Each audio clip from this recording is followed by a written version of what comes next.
Hello everyone, I'm Ellie Weisenberg Kelly, Manager of Public Programs at the Pecanico Center of the Rockefeller Brothers Fund, located in Tarrytown, New York, and home to Kykuit, the historic Rockefeller estate overlooking the Hudson River, built in 1913 by John D. Rockefeller.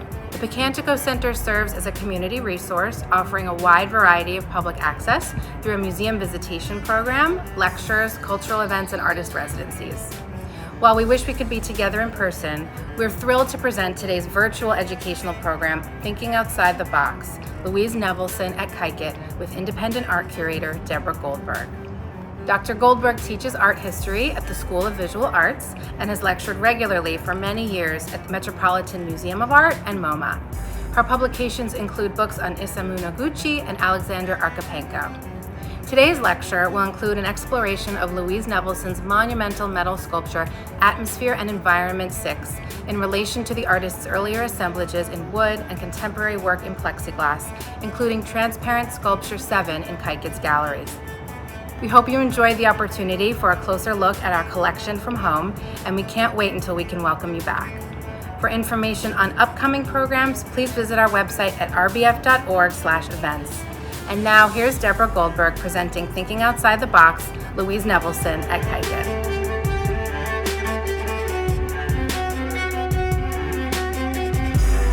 I'm looking at Louise Nevelson's Atmosphere and Environment, Roman numeral 6, from 1967 on the grounds of Kykuit. This sculpture is one of 13 sculptures that Louise Nevelson made. This was a whole new venture for her in the mid-60s to start working with metal. She was mostly known for working with wood. The artist was born in 1899 in Kiev, born Leah Berliowski. The family moved to Rockland, Maine. They were in the lumber business. She established her career in New York City, but first was a painter. And what's really interesting about her is that she had actually gone off in 1931 and studied with Hans Hofmann in Munich, Germany, an artist who eventually came to the United States and had art schools here. And he taught her all about Cubism and Picasso. That informed her work. Also, she assisted Diego Rivera on murals in New York. So she worked on a large scale that was akin to murals. Louise Nevelson, having had a background in theater and making theatrical environments, also dressed the role. She was known for wearing heavy mascara, mink eyelashes, wearing furs, wearing extravagant jewelry that she designed herself using collage materials and wood, very clunky jewelry, and dressing in black, as in this photograph by Richard Avedon, taken on May 13th, 1975. She said about herself, "I'm what you call a real collage. I never underestimate one's appearance because you project something." What's really interesting is to look at Louise Nevelson's work in relationship to other works in the collection at Kykuit, because Nelson Rockefeller owned a painting by Pablo Picasso called Le Torero. That is no longer in the collection, but it's a great example of how Picasso's Cubism could be seen indoors, and then you can come outside and see how she incorporated these interlocking forms and working with a basic planar vocabulary and geometry and an underlying grid. And that actually would become very important for Hans Hofmann too, because he had taught Louise Nevelson about this concept of push and pull, which he ended up putting in his own paintings of the same era as this sculpture. Nevelson initially worked in painted black wood. Her works were all found objects, ready-made objects. She would scavenge the streets of New York looking for furniture parts and wooden liquor boxes, and was known for stacking these boxes with these found objects. She also had been to the Yucatan Peninsula and had seen ruins in Central America and in Mexico, and was an avid collector of Native American art and African art. So all of this plays into this ritualistic quality in her work, almost like a shrine. She did make ensembles, room environments, and actually one of her most significant early environments was all in black. It was called Moon Garden +1, that was exhibited at the Grand Central Moderns Gallery in New York in January of 1958. She called Moon Garden +1 a continuous sculptural enclosure. For that installation, she covered the windows. She had dim lighting, and it was a really theatrical installation, and you can see that the lighting, the natural lighting that we have for this work, is something that she could accomplish in a whole new way when her work was brought outside, because lighting was integral to her work from the very beginning. Now her work has moved to a whole new level when it's outdoors. Also, the reason why she switched to metal is for permanence, because you can't put wooden sculpture outdoors, but now her work can frame the landscape and be different in the seasons and in each setting in which it's situated. She actually created an environment you could walk into, an architectural space called Mrs. N's Palace for her 80th birthday. It was done between 1964 and 77, and it was made of painted wood with a mirror that is in the Metropolitan Museum of Art. The Met recently put it on view, actually taking down a wall in order to reconstruct it for the public to enjoy. Why did Nevelson choose black? She said, "This was a world of forms that at once I felt I could identify with, a world of geometry and magic. I want to be a sculptor. I don't want color to help me." Form was so important to her. She also said about her fascination with the color black, quote, "It wasn't a negation of color, it was an acceptance, because black encompasses all colors. For me, the black contains the silhouette, the essence of the universe, but the white moves out a little bit into outer space with more freedom." She told an interviewer when her son was a soldier in World War II, her world was like turned upside down. She created boxes that almost were coffin-like. She said, "It threw me into a great state of despair, and I recall that my work was black and it was all enclosed. I would use black velvet and close the boxes. In other words, this was a great place of secrecy within myself. I didn't even realize the motivation of it. It was all subconscious. It was the expression of a mood. But it isn't only one sun. It's also that the world was at war and every sun was at war. That was when I began using found objects. I had all this wood lying around and I began to move it around. I began to compose. Anywhere I found wood, I took it home and started working with it. It might be on the streets, it might be from furniture factories, friends might bring me wood, it really didn't matter." Although Louise Nevelson was primarily known for working with black, after her divorce from her husband, she decided to marry the world and chose to switch to white. She debuted white with a very important environment for the Museum of Modern Art, a room-sized installation called Dawn's Wedding Feast in a group show called 16 Americans in 1959. Nelson Rockefeller actually owned a white column from that ensemble.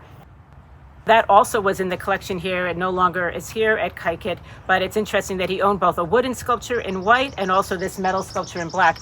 Rockefeller actually commissioned this work. It's one of just a handful of objects that he commissioned for the grounds here. He also had commissioned another work, the first in this series, for Empire State Plaza in Albany. I'd like to point out that there are 27 units here, 27 boxes, and they're not all level. You'll see that the middle boxes are set back a little bit. The light dances across the surface, and she often spoke about her work being like lace and being very delicate, and she was interested in the idea of shadow and light working together. And as you see with the light hitting this sculpture, it comes to life. It also frames the landscape. Nevelson was ahead of her time in using these geometric units. She was doing this just on the cusp of a new movement that opened up in New York City called minimalism. And the idea of taking these boxes and doing different variations on a theme with the curves and the tubes and the geometric elements foreshadowed Donald Judd, an American artist who also would play with different variations on cubes and even tubes and other elements in his work in the 60s and the 70s. She also foreshadowed a fascination in the art world for Art Deco that happened in this era, as Arnie Glimcher, her dealer, said. So she foreshadowed people like Frank Stella with his protractor paintings, or Roy Lichtenstein.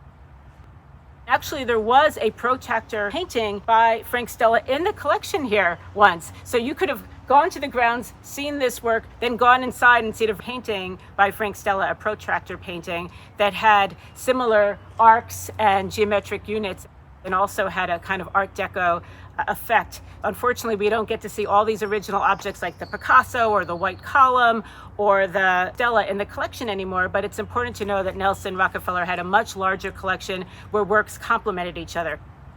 But the most important thing here is that Nevelson did not want color. She liked black. She actually really worked in three colors: black, then white, also gold, but she came back to this black color after she did the Dawn's Wedding Feast. In 1969, Nelson Rockefeller lent this sculpture shortly after he acquired it to the Museum of Modern Art for a major exhibition from his collection. For that exhibition, the sculpture was brought indoors and seen in a whole different setting. I'm standing in the area where the Nevelson sculpture was installed after the exhibition at the Museum of Modern Art. Now we have a wall and the Japanese house behind that were installed in the 1970s. This is a later sighting of this work after Nelson Rockefeller's death, so it's not as exposed to the elements. When Rockefeller first got this for the grounds, he had it sited on a higher level so you could see the sky through it, and it really did look like lace. That's a special thing about bringing your sculpture outdoors. It changes the whole way that you look at the work in terms of the light, the transparency, which was very important for her. Nevelson visited the sculpture on the grounds in that period. In 1965, Louise Nevelson went with her dealer, Arnie Glimcher, to St. Louis and started working with Victoria Fabricators, first working with plexiglass, also advancing to working with metal. And she made a 1966 sculpture, Ice Palace, that corresponded to the same design as the piece outdoors here at Kaikit. She also made this small sculpture called Transparent Sculpture Roman numeral 7 between 1967 and 68, made with plexiglass and machine screws. And here she's working with transparency, but also light as well, shadows too, and working with the same idea of geometry, tubes, arcs, and having forms that advance and recede, taking on some of the ideas of the push and pull that Nevelson learned from her teacher, Hans Hofmann, but also that underlying grid and the layering of forms coming out of Cubism. We're in the galleries at Kaikit, so it's a great complement to the sculpture outdoors. It also shows how she went from shadow to light, but also shadows play a role here as well. Alfred H. Barr Jr., the curator of the collection at the Museum of Modern Art, went out to galleries in New York looking for art for Nelson Rockefeller. Barr came upon an exhibition of Louise Nevelson's transparent sculptures at Pace Gallery in January of 1968. In a letter to Nelson, he said, "This is a very beautiful show, but again, I'm not sure whether you want a monumental one or a small one for an interior. I reserved a beauty about 30 inches high enclosed in a vitrine. I liked it more than the large ones." And this is the sculpture that entered Nelson's collection. Also in that letter, Barr mentions visiting Frank Stella's studio and talking about perhaps getting a Frank Stella for Nelson's collection. This sculpture is from a series that Nevelson created in St. Louis between 1966 and 68, and she described the evolution of these works. She said, "I have given shadows of form, and I give reflection of form. I use glass for reflections, then I use mirrors, then plexiglass. There you have a transparent material which gives us the ultimate light." Nevelson spoke about how her work is all about energy. She said, "The energy multiplies in an accumulation of objects the way music does." Her work is quite energetic. She really encourages you to walk around the work, whether it was in wood, whether it's in plexiglass, whether it's in metal. When she was asked to explain what her work amounted to her personally, she said, "It's not really for an audience. It is really for my visual eye. It is a feast for myself."